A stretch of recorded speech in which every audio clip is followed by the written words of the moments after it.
Continuamos con el recordatorio de mecánica, en este caso, y vamos a tratar el apartado 2.5. Voy a presentar el tema 2 y el apartado 2.5 versa sobre temas de geometría de masas. Voy a hablaros del centro de gravedad, momentos de inercia y el teorema de Steiner o teorema de los ejes paralelos.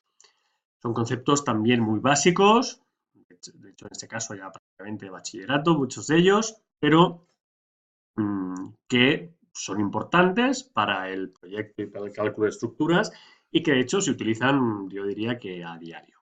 Bueno, ¿qué es el centro de masa? ¿De acuerdo? A veces hablamos de centro de gravedad, centro de masa, lo correcto sería centro de masa. Aquí estamos haciendo un repaso conceptual. Consideremos un cuerpo tridimensional de medida, forma y masa total m cualquiera, ¿de acuerdo? Como sea, de masa m. La acción gravitatoria de la Tierra, lo que generará su peso, afectará a cada una de las partículas que forman el cuerpo este tridimensional cualquiera que tenemos, y corresponderá a un sistema formado por un número infinito de pequeñas fuerzas paralelas entre sí y distribuidas por todo el volumen. Es decir, si tenemos este cuerpo de aquí, forma de patatoide, y aquí un pequeño diferencial o incremento de volumen, pues tendrá esta fuerza de aquí, que es su peso, que será un incremento de peso. ¿De acuerdo? Y podríamos coger pues, un número finito o infinito de partículas. A cada porción, incremento de volumen, incremento de V del cuerpo, con masa, incremento de M, cada porción de incremento de volumen le toca una masa que es un incremento de masa, que sería ρ, lógicamente, por incremento de volumen, y situada en un punto R respecto a un eje cartesiano cualquiera, arbitrario. Tenemos aquí un eje cartesiano y este vector le llamamos R. Le corresponde un peso que se llama incremento de P, que es G, la fuerza de gravedad, por incremento de la masa, de este incremento de volumen. El peso total del cuerpo, P, sería la suma de todas las fuerzas incremento de P y podrá considerarse aplicado en el centro de fuerzas paralelas, que sería donde llega este vector RG, que nos define el centro de fuerzas paralelas o el centro de masas o centro de gravedad, ¿de acuerdo? Sería G. Y ese es el vector P, que sería el sumatorio de estos pequeños incrementos de P. Expresándolo de forma matemática, el peso total es el incremento el sumatorio de todos los incrementos de P. Como incremento de P es G por incremento de M, esto quedará G, que es la fuerza de gravedad, que es constante, por el sumatorio del incremento de M, y el sumatorio del incremento de M es la masa total. Con lo cual, el peso es el vector G por la masa. Y el vector RG, que nos define este punto donde aplicamos la fuerza, es el sumatorio de R por incremento de M, para cada uno de los diferenciales que hemos aplicado, dividido por el sumatorio de incremento de M. Por lo tanto, aquí sale, dividiendo en el denominador tenemos la masa, el sumatorio de incremento de M es la masa total, y en el numerador tenemos un sumatorio de los vectores R que tenemos para cada diferencial de masa. Bueno, como trabajamos con componentes cartesianas, un eje cartesiano X y Z, pues lo que tendremos es que la coordenada X del centro de gravedad será el sumatorio de la coordenada X de cada incremento de M que tengamos en cuenta dividido por la masa. Lo mismo para el eje Y y lo mismo para el eje Z.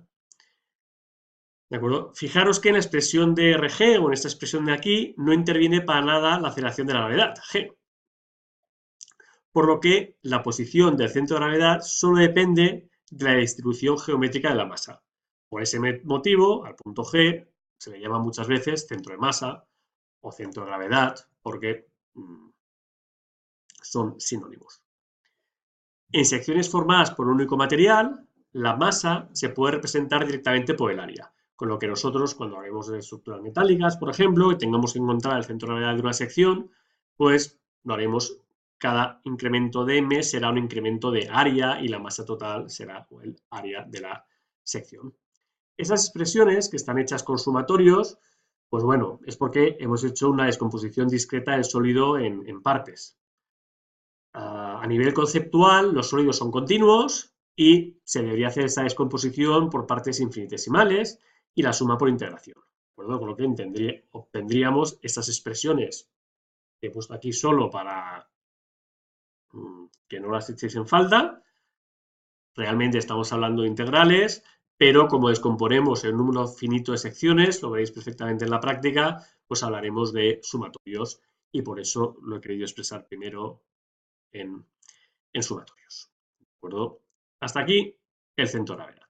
Ahora vamos a hablar de los momentos de inercia y vamos a hablar de los momentos de segundo orden. Se definen los momentos de inercia de una superficie A respecto a los ejes X e Y. Vamos a suponer aquí los ejes X e Y, una superficie de área A, y se define la inercia respecto al eje X, sería este eje X de aquí, como la integral de la coordenada Y, sería esta coordenada de aquí, Y al cuadrado por diferencial de área.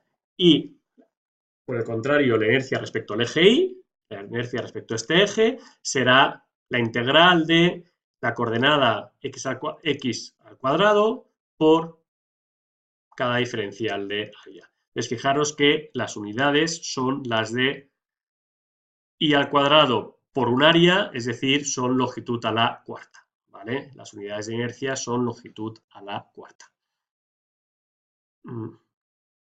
Para calcular el momento de inercia de una superficie compuesta, necesitamos una superficie que pueda ser considerada como la unión de otras superficies más simples. Eso es lo que vamos a hacer siempre.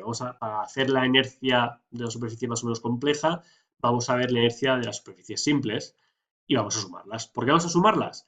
Porque el momento de inercia de la superficie compuesta respecto a un eje determinado puede expresarse como la suma de los momentos de inercia de las superficies parciales respecto del mismo eje. Siempre del mismo eje. Esta es la clave. La inercia respecto al eje X sería la integral de la superficie A, y cuadrado por diferencial de A, ¿de acuerdo? Si esta superficie A la dividimos en 3 partes o n partes, a sub 1, a sub 2, a sub 3, pues será la integral del área sub 1 y cuadrado por diferencial de A, más la integral en el área sub 2, más la integral en el área sub 3 o el área a sub n. Es decir, que podremos sumar los momentos de inercia respecto a un eje determinado.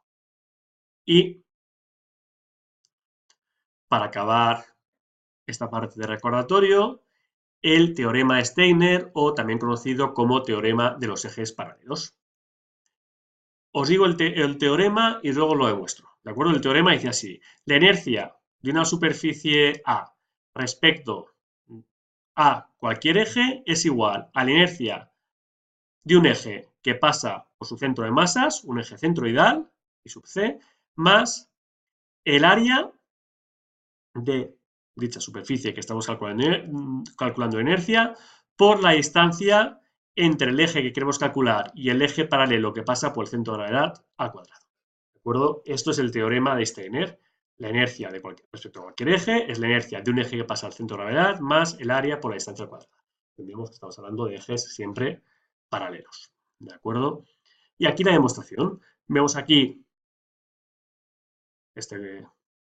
la superficie de área A, aquí un pequeño diferencial, el eje A', otro eje BB', la distancia entre ejes A' y B' lo llamamos D, aquí tenemos el centro de masas, a esta distancia, esta coordenada la llamamos Y, y a la coordenada de aquí a aquí, Y'. Fijaros, nosotros ya sabemos que la inercia de esta superficie A respecto al eje A' es la integral del área de I cuadrado por diferencial de A. Eso es por definición de un momento de segundo orden.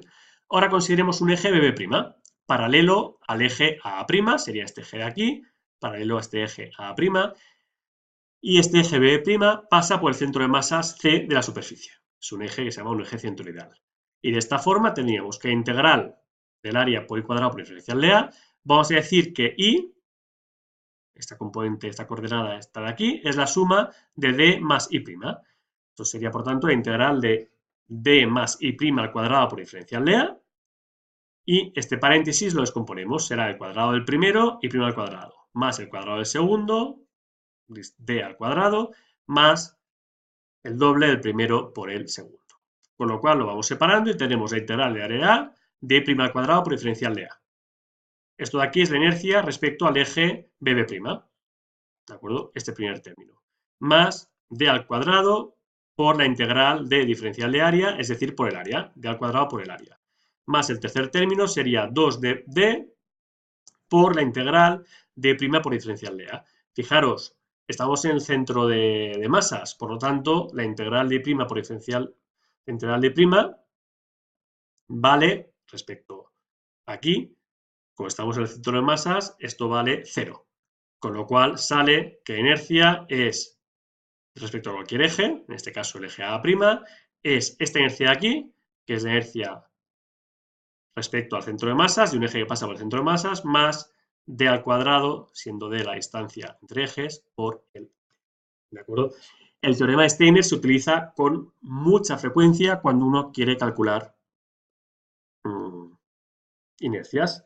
Y ahora el siguiente ejercicio pues va a ser determinar el momento de inercia respecto a los ejes X e Y del perfil de esta, bueno, aquí pone viga, no corresponden realmente las dimensiones a una viga común, ¿de acuerdo? Pero bueno, de esta sección de aquí, ¿de acuerdo? Calcularme la altura del centro de gravedad, lo cual va a ser bastante fácil, y calcular la inercia respecto al eje X y respecto al eje Y, sabiendo que para un rectángulo de base B y altura h, la inercia respecto al eje X vale 1/12 de la base por la altura al cubo. Esta fórmula os la tenéis que acabar sabiendo de memoria, ¿de acuerdo? La inercia respecto al eje X de un rectángulo es 1/12 de la base por h al cubo. 1/12 de B, la medida paralela al eje X, por la perpendicular al cubo, ¿de acuerdo? Aquí nos dan otro dato, nos dicen que el área es B por H y nos dan la inercia respecto a X'. Bueno, esto ya lo sabemos. La inercia respecto a X' será la inercia respecto a X más el área B por H por la distancia entre ejes H medios al cuadrado. Con lo cual, al final sale 1/12 más 1/4, sale 1/3. ¿Vale? Respecto a X' es esto de aquí. Esto no hace falta sabérselo. Basta saberse esto de aquí y el teorema de Steiner. ¿De acuerdo? Y descomponiendo en 3 unidades, vamos a tener este rectángulo, el ala inferior, este rectángulo, el alma, y este otro rectángulo, el ala superior. Podemos calcular la inercia respecto al eje X y la inercia respecto al eje Y y el centro de gravedad. Lo intentáis y lo resolvemos. Muchas gracias por vuestra atención una vez más.